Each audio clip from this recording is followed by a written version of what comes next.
আজ ফের শামশেরগঞ্জের বাবুপুর এবং আলমশাহিতে প্রচুর পরিমাণে বোমা উদ্ধার করে শামশেরগঞ্জ থানার পুলিশ।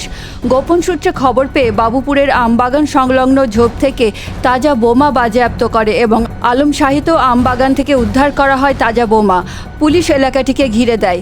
বোম স্কোয়াডকে খবর দেওয়া হলে তারা মেটাল ডিটেক্টর ও পুলিশ কুকুরের সাহায্যে বিস্তীর্ণ এলাকা তল্লাশি চালায়।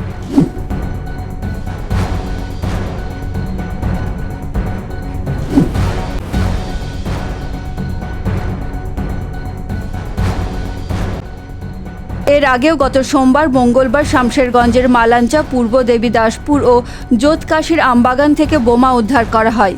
তবে কি শামশেরগঞ্জের আমবাগান হয়ে উঠেছে বোমা বাগান?